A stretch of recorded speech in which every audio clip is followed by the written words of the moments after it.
Bapak Ibu sekalian, selamat datang di bimbingan teknis penerapan SPM suburusan bencana. Pada unit pelatihan 2.14 ini, kita akan berbicara tentang penyelarasan inovasi daerah. Tujuan unit pelatihan ini adalah untuk menjelaskan ruang inovasi bagi pemerintah daerah dalam penerapan SPM suburusan bencana.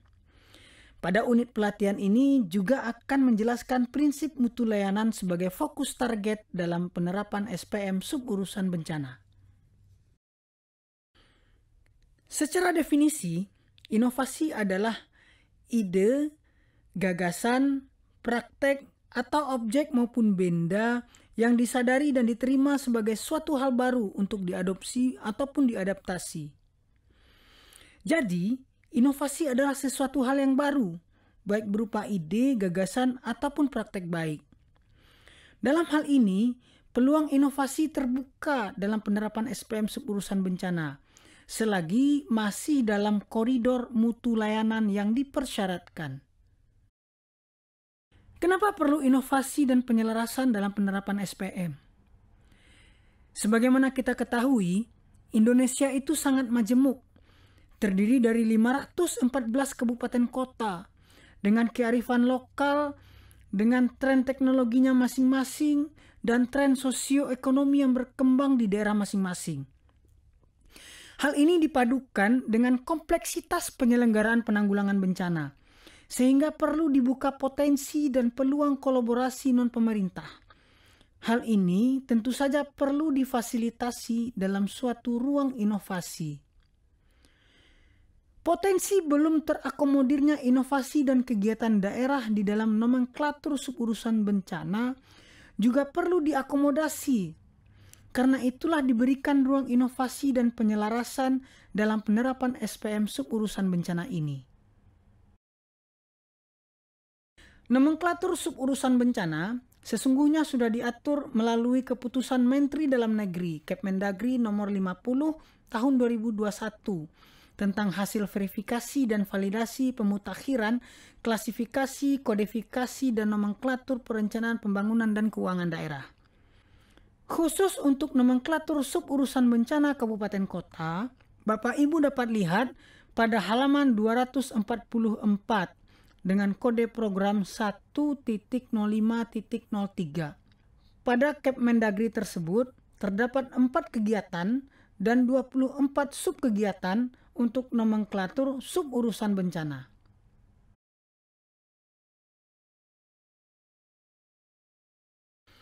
Berikut kita akan lihat apa-apa saja nomenklatur yang tersedia bagi kabupaten kota untuk suburusan penanggulangan bencana. Untuk kegiatan pelayanan informasi rawan bencana kabupaten kota, ada 2 nomenklatur yang tersedia, yaitu penyusunan kajian risiko bencana kabupaten kota dan sosialisasi, komunikasi, informasi, dan edukasi atau KIE rawan bencana kabupaten kota per jenis bencana. Selanjutnya untuk kegiatan pelayanan pencegahan dan kesiapsiagaan terhadap bencana, terdapat beberapa nomenklatur. Di antaranya adalah penyusunan RPB, kemudian pelatihan pencegahan dan mitigasi, kemudian yang ketiga pengendalian operasi dan penyediaan sarana prasarana kesiapsiagaan terhadap bencana.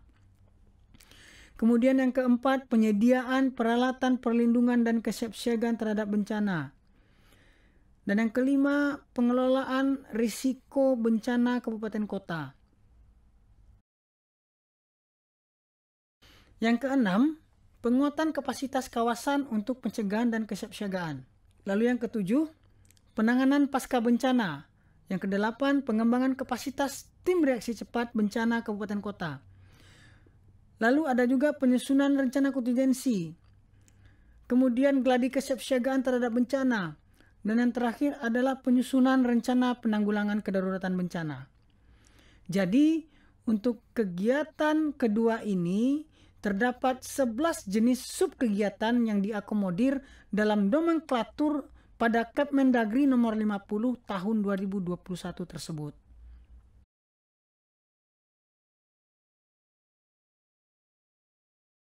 Untuk kegiatan ketiga, yaitu pelayanan penyelamatan dan evakuasi korban bencana.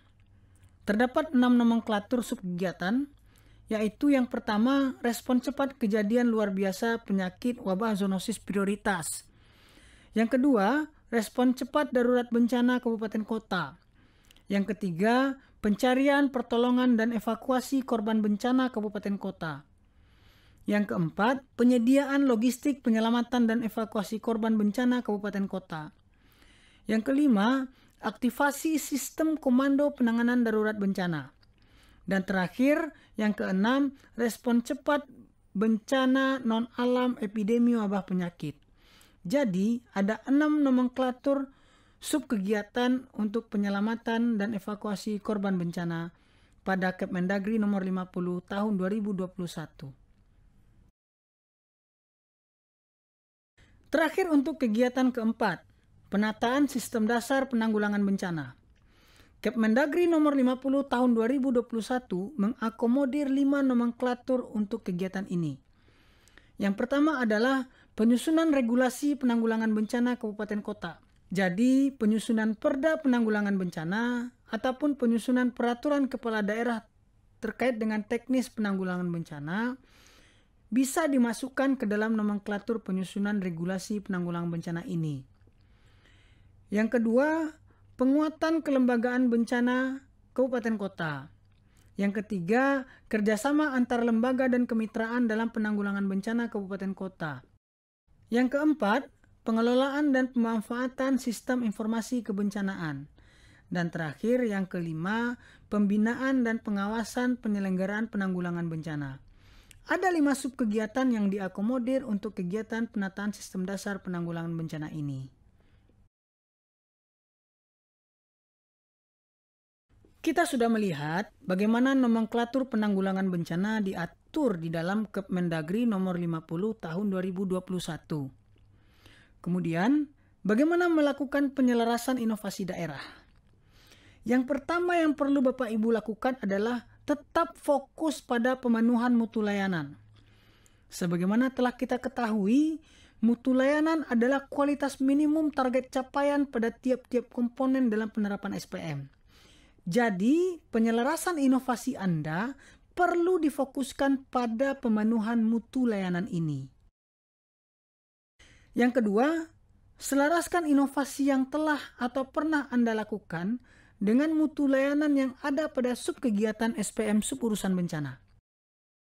Jika inovasi tersebut selaras dengan mutu layanan, maka Anda tetap dapat menghitung inovasi Anda sebagai capaian SPM pada subkegiatan tersebut. Selanjutnya, setelah Anda mengetahui jenis subkegiatannya, maka Anda akan lebih mudah untuk melakukan penyelarasan kepada klasifikasi, kodifikasi, dan nomenklatur perencanaan pembangunan dan keuangan daerah sebagaimana yang telah dijelaskan pada Kepmendagri nomor 50 tahun 2021. Supaya lebih mudah, kita akan coba jelaskan dalam bentuk contoh kasus. Misalkan pemerintah daerah Anda telah melakukan kegiatan pelatihan bagi kelompok siaga bencana di tingkat masyarakat. Lingkup materi pelatihan tersebut antara lain adalah 1. Mengenali risiko bencana desa. Kemudian 2. Membangun komitmen untuk membentuk kelompok siaga bencana desa. Dan yang ketiga, menyepakati konsep dan struktur organisasi kelompok siaga bencana desa. Apakah kegiatan pelatihan dan pembentukan kelompok siaga bencana tersebut dapat dihitung termasuk ke dalam SPM suburusan bencana? Mari kita lihat. Lingkup materi pada pelatihan yang pemerintah daerah Bapak Ibu lakukan antara lain adalah mengenali risiko bencana desa. Kemudian membangun komitmen untuk membentuk kelompok siaga bencana desa. Dan juga menyepakati model dan struktur organisasi kelompok siaga bencana desa. Kita lihat lingkup materi ini masuk ke dalam lingkup mutu layanan yang mana saja pada SPM suburusan bencana. Jika kita perhatikan, pada struktur SPM suburusan bencana, kita bisa lihat pada mutu layanan 7 subkegiatan pelatihan pencegahan dan mitigasi. Untuk komponen pelatihan penanggulangan bencana bagi warga negara dengan target capaian sertifikat pelatihan Destana dan Katana bagi masyarakat. Bisa kita lihat bahwa ternyata lingkup materi pelatihan tersebut masuk kepada mutu layanan pelatihan dasar Destana dan Katana, yaitu untuk mutu layanan pengenalan konsep dan prinsip Destana dan Katana yang memiliki bobot mutu layanan sebesar 10%. Artinya, bentuk inovasi tersebut dapat dihitung sebagai capaian subkegiatan pelatihan pencegahan dan mitigasi, khususnya untuk komponen pelatihan penanggulangan bencana bagi warga negara. Jika kita perhatikan subkegiatan pelatihan pencegahan dan mitigasi, kode nomenklaturnya juga sudah diatur dalam Kepmendagri nomor 50 tahun 2021, yaitu 1.05.03.2.02.02. Nah, dengan mengetahui penyelarasannya terhadap SPM suburusan bencana, maka otomatis juga akan lebih mudah untuk kita menyesuaikannya dengan nomenklatur yang berlaku. Berbagai bentuk inovasi kegiatan dan pendekatan penanggulangan bencana tetap dapat dihitung sebagai capaian SPM suburusan bencana jika sesuai dengan mutu layanan SPM suburusan bencana.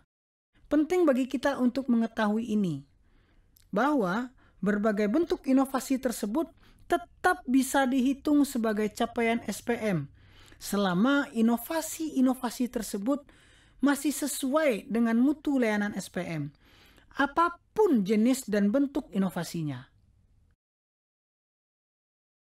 Pada tahap ini, kami berharap Bapak Ibu sudah memahami kerangka inovasi bagi pemerintah daerah dalam penerapan SPM suburusan bencana. Dan kami juga berharap Bapak Ibu telah memahami prinsip penerapan SPM suburusan bencana yang berfokus pada mutu layanan. Untuk mengkonfirmasi pengetahuan baru yang telah Bapak Ibu peroleh dari unit pelatihan ini, silakan Bapak dan Ibu mengisi kuis yang telah disediakan. Setelah Bapak Ibu berhasil menyelesaikan kuis pada unit pelatihan 2.14, maka Bapak dan Ibu diwajibkan juga untuk menyelesaikan latihan mandiri. Pada latihan mandiri, terdapat seperangkat daftar kegiatan. Sesuaikanlah daftar kegiatan tersebut ke dalam nomenklatur SPM suburusan bencana dengan melihat mutu layanan yang ada. Kami berharap Bapak dan Ibu dapat menyelesaikan kuis dan latihan mandiri ini dengan baik, sehingga Bapak dan Ibu dapat melanjutkan ke unit pelatihan 2.15. Akhirnya terima kasih. Selamat berlatih dan sampai jumpa pada unit pelatihan 2.15.